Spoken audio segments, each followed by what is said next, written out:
அஸ்ஸலாமு அலைக்கும். இட்லி, தோசை, பூரி, சப்பாத்திக்கு ஒரே மாதிரியாக சைட் டிஷ் சாப்பிட்டு போர் அடிச்சிருக்கோம். இந்த சட்னி ட்ரை பண்ணி பாருங்கள். கதம்ப சட்னி பேர் டிஃப்ரெண்ட்டாக இருக்குல்ல, டேஸ்ட்டு வேறு லெவலில் இருக்கும். ஒரு பாத்திரம் வச்சுக்கோங்க. கடலை எண்ணெய், 2 காஞ்ச மிளகா கிள்ளி போட்டிருக்கேன். உங்கள் காரத்துக்கு ஏற்ற மாதிரி சேர்த்துக்கோங்க.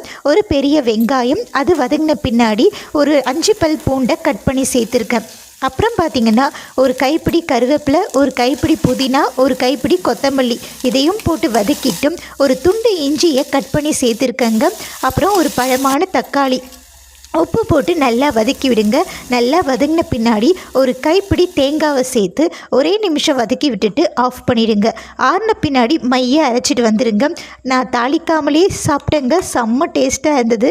நீங்கள் தாளித்து போட்டிங்கன்னா இன்னுமே வேறு லெவலில் இருக்கும். கண்டிப்பாக ட்ரை பண்ணுவீங்கள, மறக்காமல் செஞ்சு பாருங்கள், சூப்பராக இருக்கும். ஓகே ஃப்ரெண்ட்ஸ், பாய். மறக்காமல் சப்ஸ்கிரைப் பண்ணுங்கள்.